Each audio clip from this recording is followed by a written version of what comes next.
सबसे पहले तो युक्तिवर के यूट्यूब दर्शकों और श्रोताओं का अभिवादन करता हूं।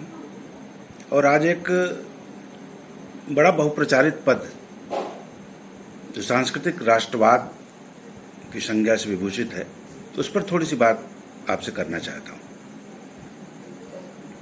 दिनकर की एक बहुत प्रसिद्ध पुस्तक संस्कृत के 4 अध्याय की भूमिका में भारत के पूर्व प्रधानमंत्री पंडित जवाहरलाल नेहरू ने लिखा था कि सभ्यता पुष्प है तो संस्कृत उसकी सुगंध है। इसको दूसरे तरीके से यूं समझ लीजिए कि तलवार बना लेना सभ्यता का कार्य है और तलवार किस पर चलाई जाए ये संस्कृत का कार्य है। रोटी तवे से उतर करके किसी बर्तन में सुरक्षित रख दी जाए, लेकिन वो रोटी, पहली जो रोटी है वो किसकी थाली में जाएगी, ये कार्य हमारी संस्कृति तय करती है। आज जो हमारा राष्ट्र है और जो अब तक तमाम झंझावातों को झेलते हुए सुरक्षित चला आया है इस वर्तमान तक, उसके पीछे ही संस्कृति रही है। इकबाल ने कहा था कि यूनान, मिस्र, रोमा सब मिट गए जहां से, कुछ बात है कि हस्ती मिटती नहीं हमारी। ये जो कुछ बात है ना, वही संस्कृति है। अब हम थोड़े से राष्ट्र की तरफ आते हैं। फिर राष्ट्र क्या है? राष्ट्र और राज्य की जो राजनैतिक या राजनीति विज्ञान में पढ़ाई जाने वाली परिभाषा है, उससे मैं थोड़ा दूर होकर आपसे सामान्य विचारों में बातें अपनी रख रहा हूं।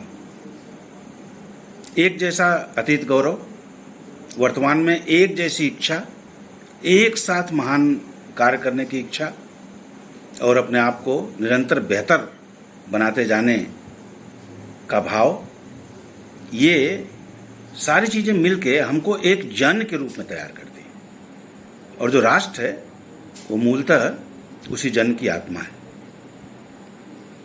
जो हमारी सांस्कृतिक परंपरा रही है और इतिहास को जो हम मान्यता देते हैं, इससे हमारे राष्ट्रवादी चरित्र का पता लगता है। इस देश को जब हम अपने पुरखों की धरती मानने लगते हैं, तब राष्ट्रवाद का जन्म होता है।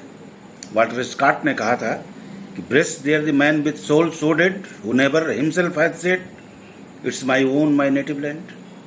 क्या अब भी कोई इस देश में ऐसा कोई सांस ले रहा है, कोई व्यक्ति जिसने अपने जीवन में कभी ना ये कहा हो कि ये मेरी मातृभूमि और जिसमें मैं रहता हूं? सबको प्यार होता है। और हमारा जस्टिस भगवती कहा करते थे अमूमन कि जो भारत है वो भाषाई स्तर पर कभी एक नहीं रहा है। यानी इस राष्ट्र को बांधने वाला तत्व तो भाषा नहीं है। एक सत्ता कभी नहीं रही है इस राष्ट्र को बांधने वाली। जो बांधने का जो सूत्र है वो संस्कृति ही रही है। और स्मिथ तो यहाँ तक कहा करता था कि जो ही आप राष्ट्र की बात करेंगे, तो ही आप संस्कृत के सम्मुख खड़े हो जाएंगे। तो एक स्टेट के रूप में, एक राज्य के रूप में तो हम बहुत नए हैं, बहुत पुराने नहीं हैं।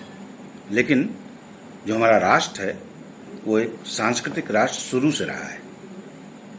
आज जो विचारक सांस्कृतिक राष्ट्रवाद की बात कर रहे हैं, उनसे बहुत पहले पुनर्जागरण काल में विवेकानंद ने इस सांस्कृतिक राष्ट्रवाद की नींव रखी थी।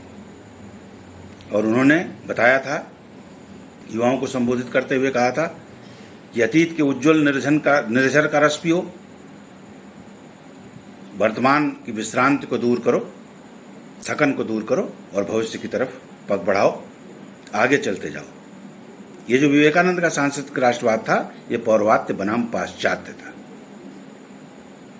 ये भीतर से बाहर की तरफ की यात्रा थी। आज का जो सांस्कृतिक राष्ट्रवाद है वो बाहर से भीतर की तरफ यात्रा कर रहा है।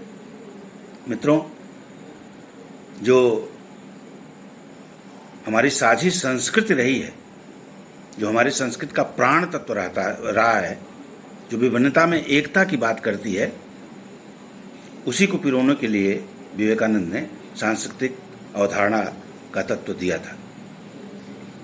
वही आज के हमारे राष्ट्रवाद के मूल में भी है। और जब भी हम राष्ट्र की बात करेंगे वो एक सांस्कृतिक अवधारणा है ही है। राज्य की बात करेंगे तो फिर वो राजनीतिक अवधारणा हो जाएगी। लेकिन बड़ी बात मात्र इतनी सी है, मैंने संस्कृत के बारे में आपको बताया, मैंने राष्ट्र के बारे में आपको बताया। बड़ी बात साझी संस्कृति की है। क्या हमारी साझी संस्कृति में, क्या हमारे सांस्कृतिक राष्ट्रवाद में जो दूसरी सारी छोटी छोटी जो संस्कृतियां हैं उनके लिए अवकाश है? यदि अवकाश है तो ये पद इतना ऊंचा पद है कि किसी भी जो बहुसांस्कृतिक राष्ट्र हैं उनके नागरिकों की चेतना की ये पराकाष्ठा है और मैं इसका बराबर स्वागत करता हूँ, आगे भी स्वागत करता रहूँगा।